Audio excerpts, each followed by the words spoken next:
¿Qué es esto? Ok. En la Biblia, Dios estableció ciclos de 7 años en el cual el séptimo año era un año sabático, un año de descanso, un año Shemitah. Y en este año, entre otras cosas, se borraban todas las deudas. Todo el mundo quedaba con 0 deudas y comenzaba el próximo ciclo de 7 años con cuenta nueva. Aparentemente a Dios no le gusta que su pueblo tenga un estilo de vida de deudas, de ataduras económicas. Él es un Dios celoso, Él quiere que seamos siervos únicamente de Él, no de acreedores, no de deudas. Eso es volver a estar en esclavitud del mundo, no en la libertad de Cristo Jesús. Entonces, quiero hablar sobre este hombre. Se llama Jonathan Cahn. Él es un rabí judío mesiánico quien vive en Nueva York y estuvo allí cuando ocurrieron los ataques terroristas del 11 de septiembre de 2001. Y él descubrió algo muy interesante en cuanto a esos ataques. Resulta que entre más contemplaba la destrucción de su ciudad, más se acordaba de un pasaje en el libro de Isaías acerca de un ataque al antiguo Israel. Y empezó a ver unos paralelos escalofriantes. El pasaje es Isaías 9:10, donde dice: los ladrillos han caído, pero con piedras labradas reedificaremos. Los sicómoros han sido cortados, pero con cedros los reemplazaremos. El contexto de Isaías 9 es de un Israel rebelde, desobediente y desafiante a Dios, que lo rechaza y lo echan fuera de sus vidas.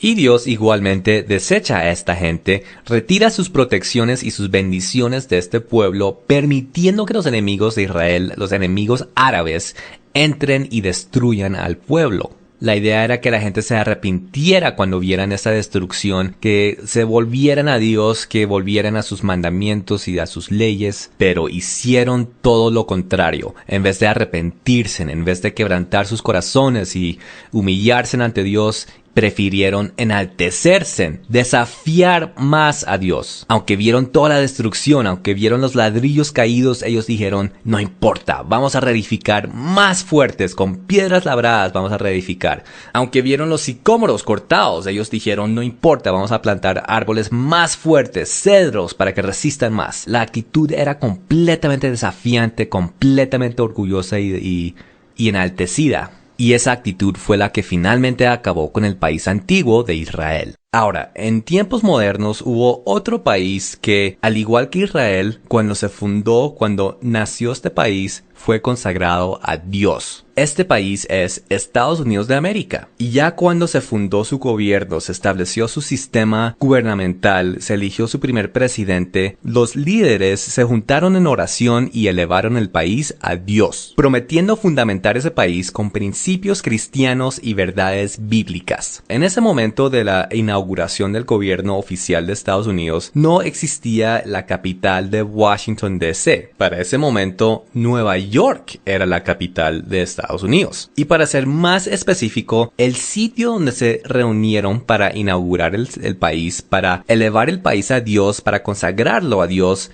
era lo que hoy se conoce como Manhattan. Y así Estados Unidos se repitió como ese mismo esquema de Israel antiguo, de salirse de servidumbre de una monarquía extranjera, de nacer como una nueva nación consagrada a Dios, bajo los fundamentos de Dios, los principios, los mandamientos, gozar de la protección y la bendición de Dios, ser prosperado por Dios, tener abundancia gracias a Dios, etc. Era prácticamente una repetición moderna de lo que fue Israel antiguo. Pero, desgraciadamente, así como Israel se volvió enaltecida, orgullosa y corrupta, igualmente Estados Unidos hizo lo mismo. Ahora, se puede argumentar que todos los países del mundo son corruptos. Entonces, ¿cuál es la diferencia?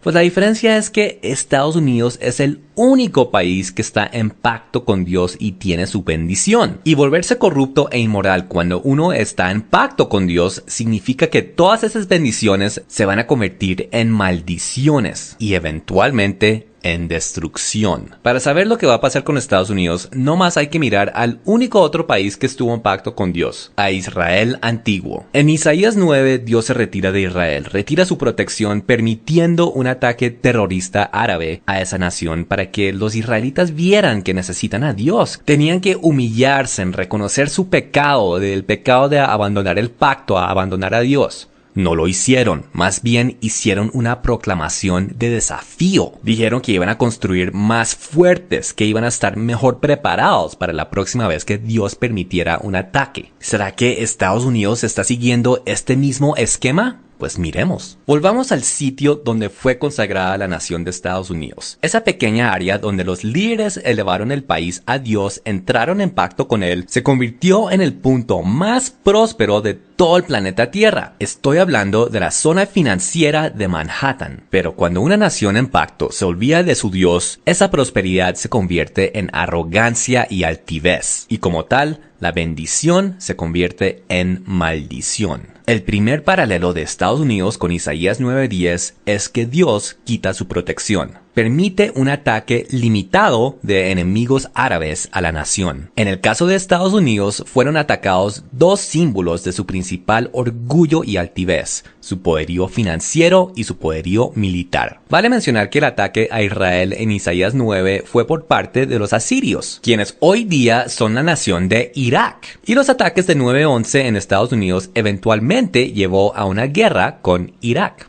El segundo paralelo fueron los ladrillos caídos. El símbolo del poderío económico de Estados Unidos quedó hecho un monto de ruina. Cuando este ataque ocurrió en Israel, los líderes de esa nación, en vez de humillarse ante Dios, pronunciaron palabras de desafío. Con arrogancia y altivez de corazón afirman: los ladrillos han caído, pero con piedras labradas reedificaremos. Los sicómoros han sido cortados, pero con cedros los reemplazaremos. Igualmente, los líderes de Estados Unidos hicieron esta misma proclamación. En vez de humillarse ante Dios, en vez de buscarlo a Él, empezaron a repetir este mismo versículo de la Biblia, estas mismas palabras de desafío.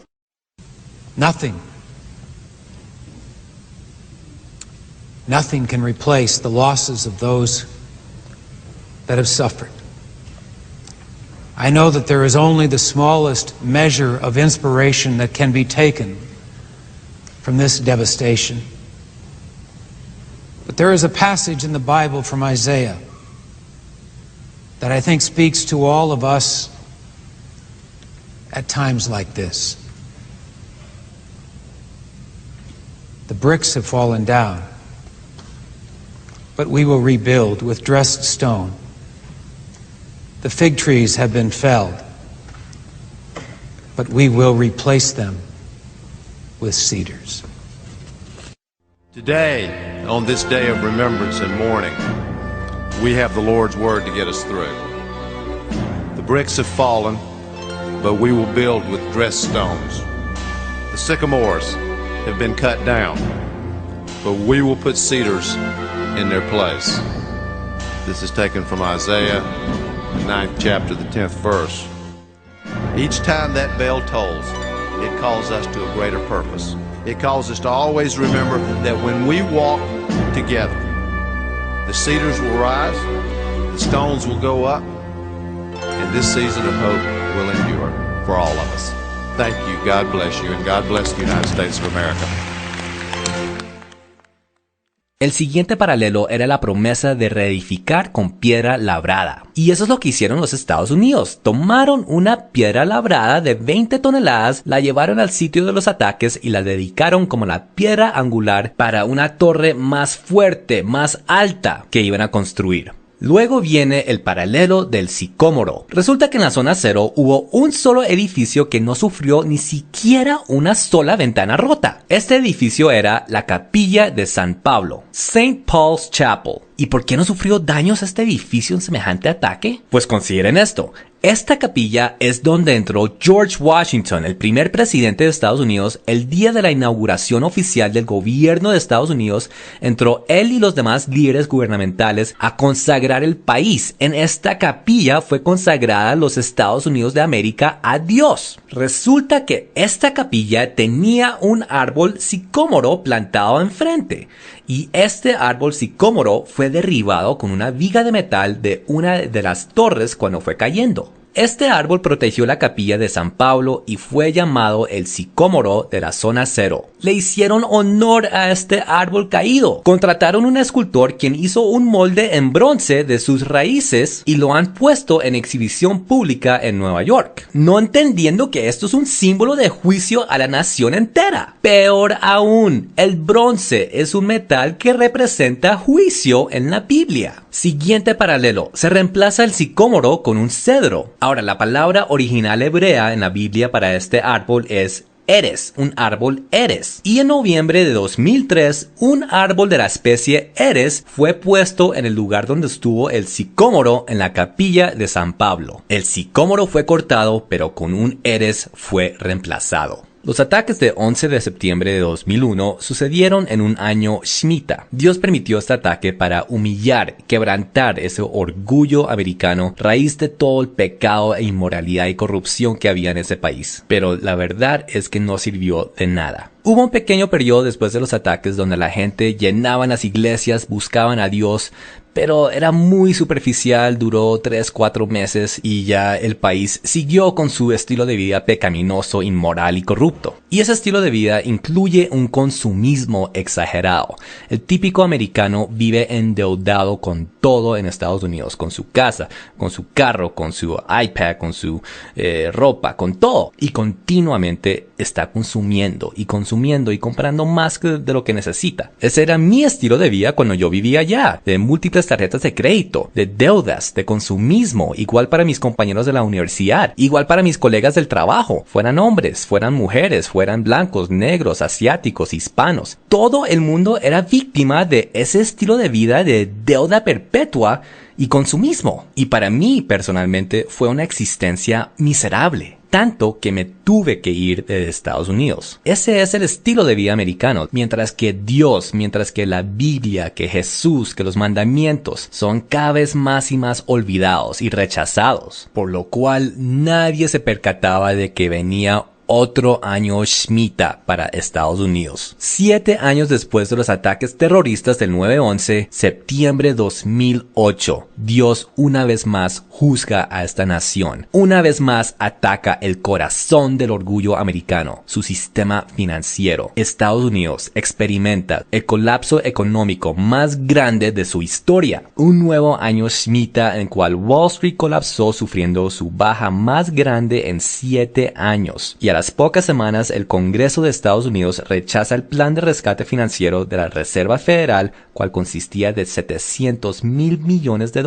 Un rechazo cual hizo que la bolsa de valores cayera 777 puntos en un solo día, lo cual representaba una caída de 7%. Y esta vez no solo fue Estados Unidos quien sufrió, todo el mundo, todo el sistema financiero global sufrió. Otra advertencia de Dios para Estados Unidos y para el mundo entero que cambiaran sus maneras. ¿Y funcionó? ¿Estados Unidos se ha arrepentido de su apostasía y su rebeldía y su inmundicia? Para nada. Todo lo contrario, Estados Unidos está en su punto moral más bajo jamás. A Estados Unidos no le cabe un solo pecado más. Las advertencias han sido completamente ignoradas. Lo único que realmente queda es juicio. ¿Y para cuándo? Bueno, pues 2001, año Shemitah. 7 años después, 2008, año Shemitah.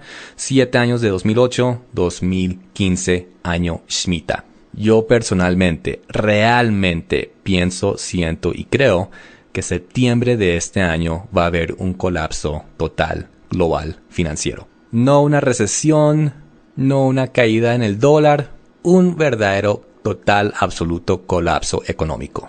Apocalipsis 18 habla de una gran ciudad que cae, y cuando esta gran ciudad cae, todo el sistema financiero global sufre, llora y lamenta. Esta gran ciudad va a afectar a todo el sistema global. En 2008, Estados Unidos comprobó ser el único cuerpo existente capaz de generar tal reacción. Nadie encaja mejor con Apocalipsis 18 que Estados Unidos de América. Yo, personalmente, pienso que muy pronto vamos a ver Apocalipsis 18 suceder. Dejen el pecado, dejen el estilo de vida secular, busquen a Dios, vivan vidas santas, y para los cristianos, sobre todo para los cristianos, empiecen a entender las leyes de Dios, su calendario, su cronograma de eventos. Dios estableció días sabáticos, años sabáticos, estableció festivos, sistemas de calendario, fechas, rituales de observación, lunas nuevas, todo un sistema para que sus seguidores estuvieran sincronizados a su reloj. Estudien estas cosas, entiendan cómo funcionan, entiendan de qué tratan. Los cristianos tenemos una actitud de que no, es que Jesús dijo que ni la hora ni el día nadie lo sabrá, entonces Él quiere que todos estemos ignorantes, que nadie pregunte nada. Eso de fechas, eso es prohibido en la Biblia. No, no lo es. Eso no fue el mensaje de Jesús. Son malentendidos. Tenemos que estar sincronizados al reloj de Dios. Para eso Él nos dio tantas especificaciones acerca de fechas, de días, de años y de estas cosas. Busquen de estas cosas, aprendan estas cosas y, más importante, observen estas cosas. No vaya a ser que el tren los deje por no conocer el horario. Dios los bendiga. Chao.